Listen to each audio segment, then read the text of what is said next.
Okay, imagine this. You're scrolling through your phone at 2 a.m., eyes half open, brain running on instant noodles and vibes. You're not even looking for anything deep. Maybe you just wanted to watch a cat video or check someone's IG story drama. But suddenly, your entire timeline is filled with one question. What happened to Kriesha Tiu? And if you've been in the K-pop scene long enough, you already know how wild that sentence feels. Because this girl was like the blueprint for Filipino trainees going viral in Korea. She was the moment before being the moment was even a thing. So hey everyone, welcome back to the channel. Grab your drinks, grab your snacks, grab a comfy pillow, because today we're going full storytime deep dive on Korea's most famous Filipino trainee and how she literally tricked the entire internet into thinking she was full Korean. Not even on purpose, just by existing. Let's get into it.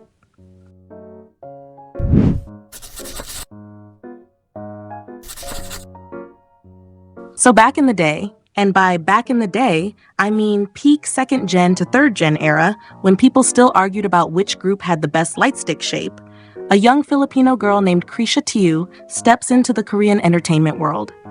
And immediately everyone goes, wait, she's Korean, right? Even famous musicians like Yuya literally looked at her and assumed she was Korean. Like, confidently. Zero hesitation. Straight face. Just no 한국인 맞지? And honestly, you can't even blame them. Because when Kriesha Tiu wore hanbok, bruh, full Korean historical drama main character energy. She looked like she could have walked straight out of a saguk and started yelling kami at someone. Even Filipinos watching her on screen were confused. The tweet reactions were hilarious. Let me reenact. Cheering for Kriesha Tiu in K-pop star. To she's Filipino-American, who looks Korean. One reason why I love her. Ah, so it's actually Kriesha Tiu? Half Chinese probably. Kriesha Tiu is a Filipina born in the Philippines to a Filipina mother and a Chinoy father. The confusion was universal, and here's the thing. Filipinos with Chinese ancestry, or Chinoy, are super common. It's part of the cultural melting pot. So Kriesha Tiu having East Asian features wasn't something impossible. But in Korea, people genuinely thought she was just Korean. Full stop. They were like, she looks like someone who grew up drinking pananauyu and doing after-school academies. But let's rewind a bit. Let's talk about who she actually is behind all the viral reactions. Kriesha Tiu was born in Makati. Yes, the place with skyscrapers, malls that feel like airports, and traffic that tests your patience and your soul, in December 1998. Her family then moved to Cebu, where baby Kriesha spent the first 2 years of her life before heading to San Francisco. She grew up there like any Filipino-American kid. Family gatherings with pancit and lumpia, karaoke machine turned on for no reason, aunties asking about grades, the usual. Nothing about her childhood screamed future Korean celebrity. She didn't audition on a whim with a K-drama moment playing in the background. She didn't get scouted in Iriwan at night while the wind gently blew her bangs. Nope. Urban Works Entertainment casted her. Yes. They literally saw her, said this girl has something, and brought her to Korea. And suddenly, boom. Trainee life. She trained for only a year. 1 year. That alone should tell you something. A lot of K-pop trainees spend 10 years trying to debut, and she walked in, trained for 1 year, and went straight into K-pop Star 6. She auditioned, got attention, charmed the judges, and then got eliminated. Sad music plays, main character walks in slow motion, tears sparkle, the whole emotional package. But hold on. Plot twist. YG Entertainment swooped in and said, let's join us. So they brought her back as part of Quins, a trio that ended up winning second place in the entire show. Imagine that. You get eliminated. Everyone thinks you're done. And then suddenly you reappear stronger, shinier, and fresher than ever. Peak redemption arc.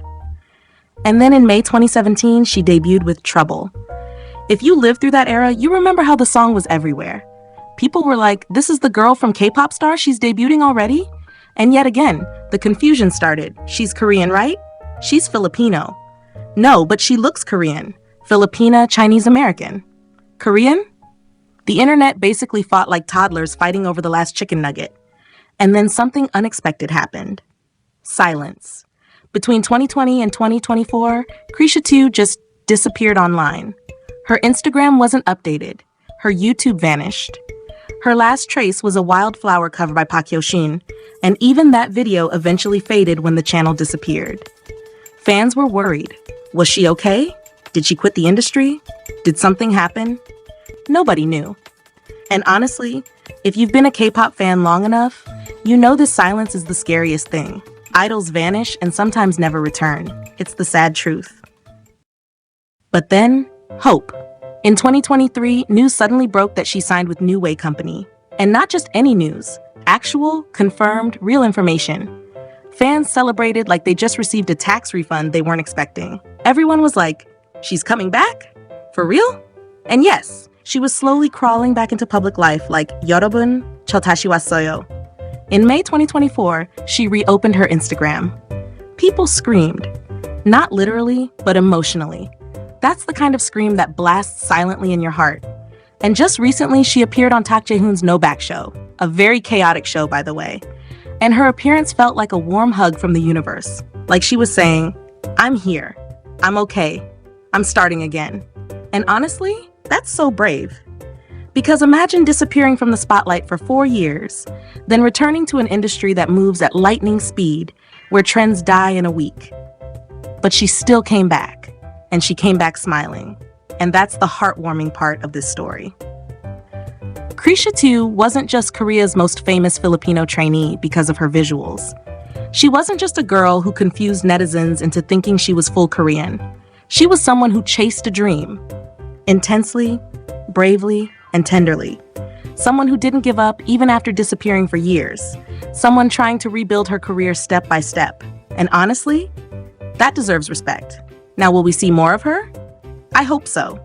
Everyone hopes so, because her story isn't done yet. It's not even close. But seeing her slowly return, appear on shows, sign with a new agency, that feels like the beginning of Act 2.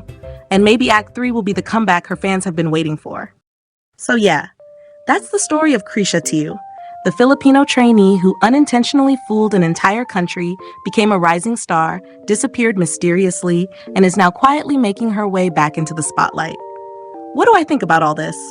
Honestly, it's inspiring, it's bittersweet, it's chaotic in a very K-pop way, and it makes you root for her even more. The industry is tough, but she's tougher. And seeing her return feels like a win not just for her, but for Filipino fans too. What about you? What do you think about this? Let me know in the comments below. I always love seeing your thoughts and stories.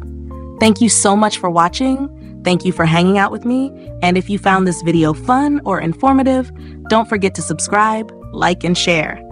I'll see you in the next one.